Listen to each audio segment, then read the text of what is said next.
I'm now towards the end of my masters here in Paris. Now ready to go to college. This is my daily fit check. Now gonna take the train. The train is, so I live 1 hour away from my college. I don't think I'll ever learn to be on time, guys. I'm already late. Late by 10 minutes.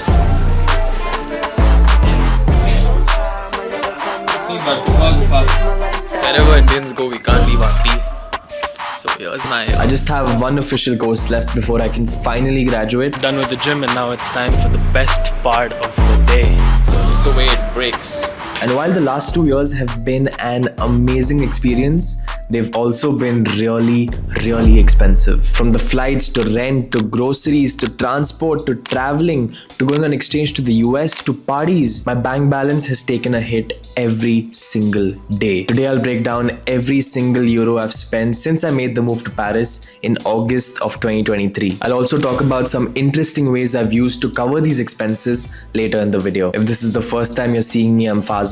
I help students make the right decisions about their careers. So make sure you subscribe to my channel. It'll be a win-win for the both of us. So I'm going to divide my expenses into 3 main categories. There's tuition fees, there's living expenses, which is rent, food and grocery, and then there's fun, which is traveling, eating out, buying new things, basically anything you don't need to absolutely survive. So the first and biggest expense is fees. I chose ESSEC Business School for my masters, which is the number 3 MIM in the world. And I'm sure a lot of you must have heard about cheap and maybe free universities in France, but ESSEC is not one of those. If you want a business school which teaches in English, which has a strong brand, it is going to be expensive. And ESSEC is expensive.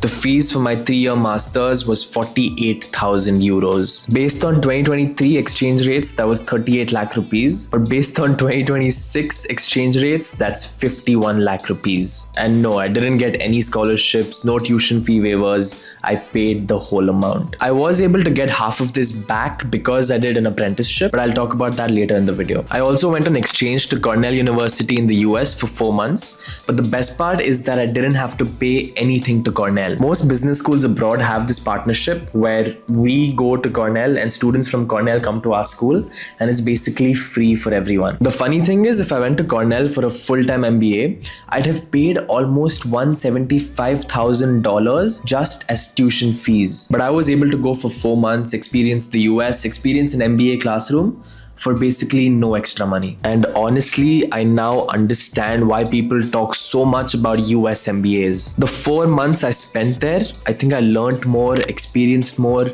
met cooler people, did cooler things than in the 2 years I've spent here in Paris. But there's no way I'd personally spend more than 2 crore rupees on a full-time MBA. But that's just me personally. If you want to spend 2 crores, then more power to you. But yeah, in terms of fees, 48,000 euros. Now, before I get to living expenses, I really want to talk about something which saved me a lot of money in this process. And it's basically an app which I used to transfer money from India to France. When I had to pay my first year's tuition fees of 24,000 euros, I was going to use my regular Indian bank account to make that transaction. But the bank quoted an exchange rate which was terrible.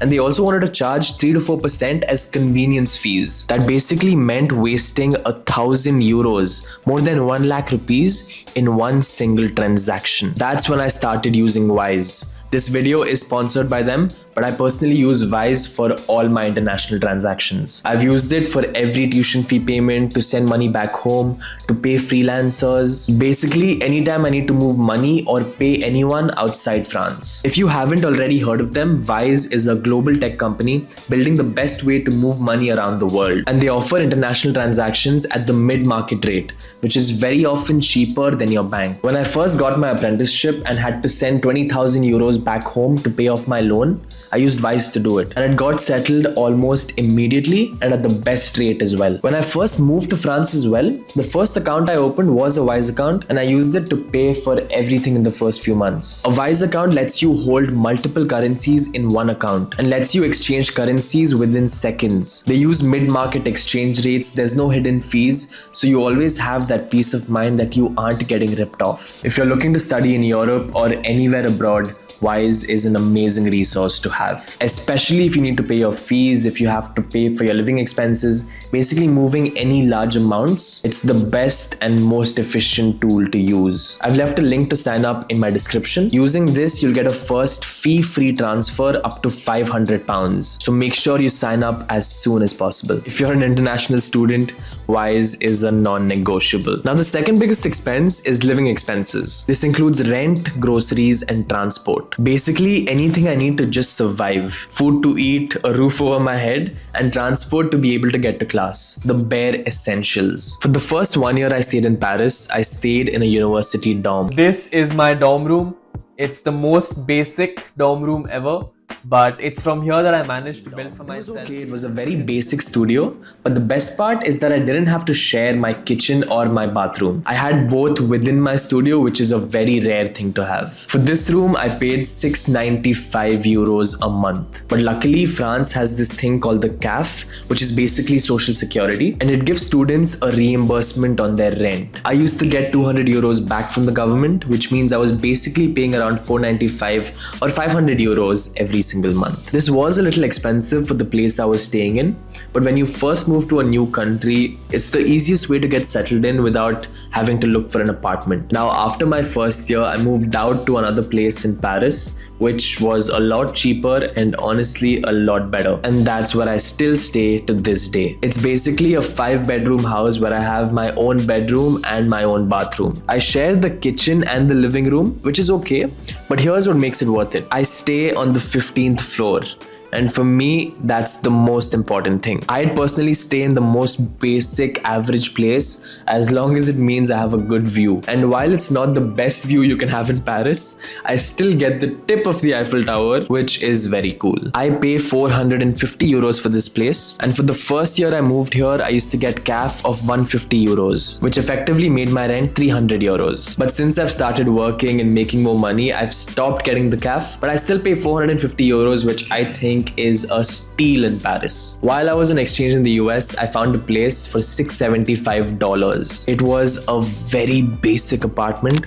3 bedrooms, 1 bathroom, 1 kitchen. Honestly, not the best place, but for 4 months, it was okay. In terms of groceries, most people pay around $150 to $250 a month, depending on what you buy, how much you eat. I always spend on the higher end of this range, just because I don't really like saving money on groceries. I like eating good, healthy food, and for this, I don't mind paying a premium. And finally, in terms of transport, students in Paris pay €40 a month for unlimited public transport. So yeah, if I have to add all of these expenses up for 3 full years, for basically the duration of my degree, it comes up to €20,000 for rent, €9,000 for grocery, and $1,440 for transport. That's $30,440 on living expenses. Keep in mind, this cost is for 3 years. You can do your degree in 2 years as well, but I chose to do it in 3 years because I wanted to work while studying. This work I'm doing also covers my living expenses and also leaves me enough to save, but I'll talk more about that later. Now, in terms of fun. In this, I'm going to include basically everything you don't absolutely need to survive. Basically anything apart from your rent, groceries, and transport. And this honestly depends on the person. I'm personally a spender. I've always liked spending money, and I don't really try saving on the small things. If there's an opportunity to travel, to go watch a football match, to eat good food, I don't hold myself back. And I know everyone's different. Some people like saving money, some people like spending money. But I've personally realized that when I want to save every last penny, where I'm in that mentality that I have to save every single thing, I need to optimize every little expense. When I'm in that mentality, I also start making lesser money. Maybe it's subconscious. Maybe subconsciously I don't work hard enough. I'm not attentive to new opportunities. I don't know. If any of you are freelancers or doing anything on your own, let me know if you understand what I mean. On average, when I moved to France, I spent around €200 to €300 on fun. Most of it was on travel. I traveled a lot, and I think I was in a new place every other week. And this was really budget travel, staying in hostels, eating cheap food. Recently, since I've started working and making more money, I now spend around €500 every single month. A couple of months it's higher, a couple of months it's lower, but I think 500 is a good average to take. So if I add my fun expenses for 3 full years, that would be €13,500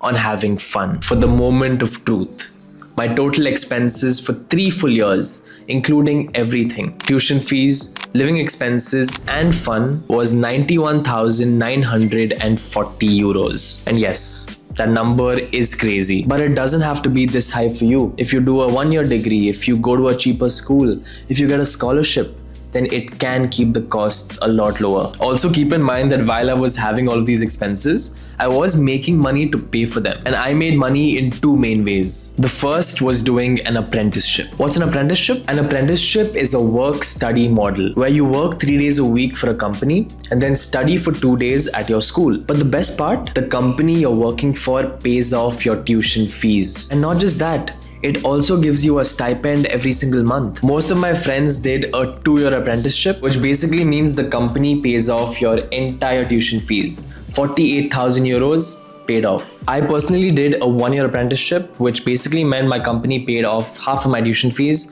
which is 24,000 euros. I also get a salary of 1,600 euros a month, which honestly is more than enough to take care of your living expenses. And if you're careful with your money, you can save as well. An apprenticeship is basically a cheat code, and I would recommend it to everyone who wants to study in France. It's specifically a French thing. I'm not sure if it's there in other countries, but if you are coming to France, then try going to a university which allows its students to do apprenticeships. A lot of big schools don't.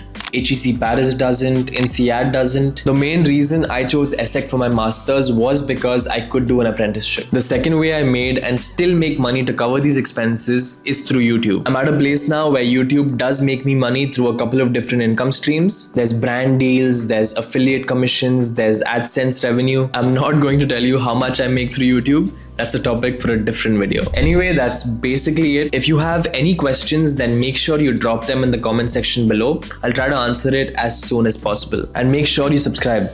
I'll keep helping you make the right decisions about your career, and it'll be a win-win for the both of us.